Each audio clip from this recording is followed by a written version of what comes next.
All right, hello everybody. I almost forgot to make this video, but good for you, I didn't, okay? So today what we're gonna do is talk about mass spectroscopy and average mass, okay? So first thing is, what is an isotope? Isotopes are atoms of the same element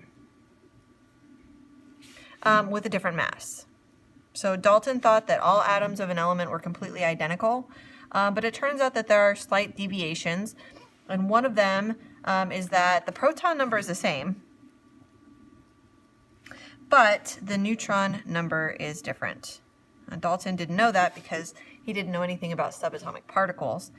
This was discovered much, much later, but these are atoms that have differing numbers of neutrons, which gives them a different mass. Now they are still the same element because elements are defined by their proton number, right? Remember that that's the atomic number.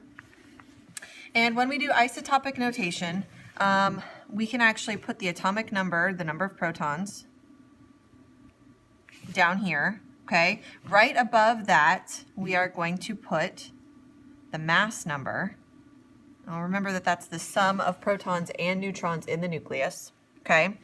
And then if it has a different number of electrons than its atomic number, then that gives it a charge, and that charge goes here, okay?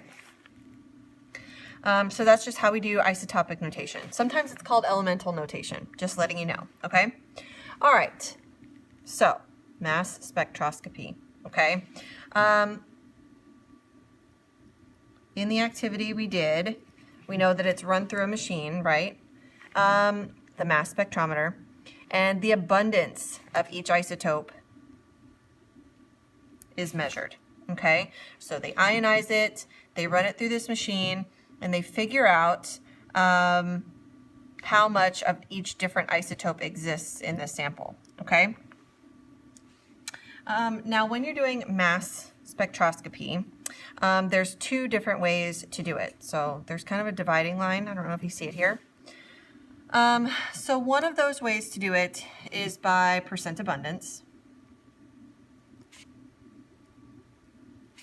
Okay, so you'll see the percentage as the y-axis and the different masses as the x-axis. Okay, now another way to do this is to have relative numbers here, okay, and then the mass is down at the bottom. So the x-axis is always the same, it's always the mass of each isotope, and then the y-axis is some sort of count of how much of that isotope exists, okay?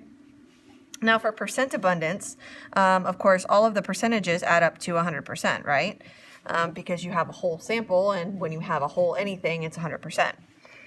However, when we're doing relative numbers, that's not exactly the way it is, okay?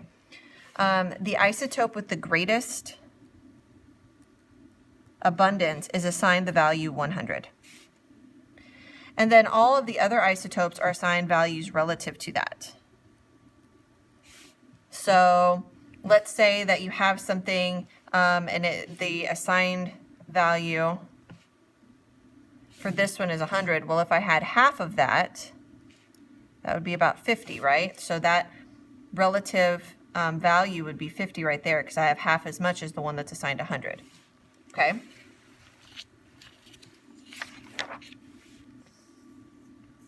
Okay, so when we're doing these conversions, we sometimes need to convert percent to relative abundance, okay? And so the way to think about this is that the highest percentage times 100 is, or times x is equal to 100, because, you know, the highest relative value is 100. So if we take 100 and divide it by that highest percentage, we get x. And so x is really just a factor, okay? And what we're going to do is multiply each percentage by x. So once we've calculated it, and the way, again, we calculate x is to take the number 100 and divide it by our highest percentage, okay? That will then give us this x value, and we can multiply every percentage in that sample by that value, and that'll give us our relative abundance values. Okay, now if we're going backwards, if we're doing it the other way and going from relative abundance to percent, it's pretty easy. You just add up all of the relative abundances. Okay, now obviously it's going to add up to more than 100, but when you take each relative abundance and divide it by that total of all the relative abundances and multiply by 100, you get a percentage. So the part divided by all of the abundances, the total, again, part over the whole times 100 gives you percentage. Okay, and then along with this is average atomic mass. So this is an oldie but a goodie. We did this last year. Okay. Every element has an average atomic mass on the periodic table. And those averages are calculated using this data. And the way that it works is we take the percent abundance. So we use percent abundance for this, okay? And we convert it back to a decimal number. So you can take the percent and divide by 100, or just move the decimal to the left 2 spots, okay? And so we take that decimal form of the percentage and multiply it by the mass of the isotope it represents. Then we do that for the next isotope.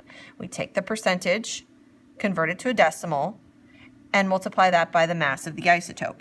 And we do that for as many isotopes as we have. And then we add those products together. So see that we're adding each product together. Okay? So that's the formula there. Now, something that may happen in the mass spectrometer is molecules may not separate into ions, individual ions in a spectrometer, okay? So sometimes we have molecules in there, and the mass of these molecules in their entirety is included. So here's an example. We know that chlorine naturally occurs as Cl2. Okay, chlorine is a naturally occurring diatomic element. Now you'll see here on this graph that there are values between 30 and 40. Okay, there's a whole lot of 34, and then there's some 35. But I also see some over here. Actually, I think this is 35 and 36. And the reason I think that is because I see some at 70, 71, and 72. Well, why is it that I have this huge gap in my data? Why do I have some pings, right? Because remember, these are counted particles, right? Why do I have some of them registering as 35 atomic mass units and others as 36, and then some as 70, 71, and 72? Well, really what we have here is we have atoms of mass 35 and 36. Now, if I have 2 atoms of chlorine and they have the mass of 35, so 2 of the 35 isotope bonded together, then I get this 70 molecule over here. If I have a 35 and a 36, then I get the 71 molecule right here. And if I get the 72, that's from 2 36 isotopes bonded together. So really, the mass of chlorine is going to fall in this range right here, because remember that the masses on the periodic table are masses of individual atoms. But sometimes you might see this data that looks really weird. There's a huge gap in between, and that's because you have a diatomic element, like a molecule, and you're getting the mass of the diatomics in the sample as well. Okay, so I just wanted to show you that. And that way you can explain it if you see it. You know, it's not an anomaly. It just happens a lot with diatomic elements. Okay? All right, well, you guys, I hope this helped a little bit with the mass, and we're going to talk more about this later.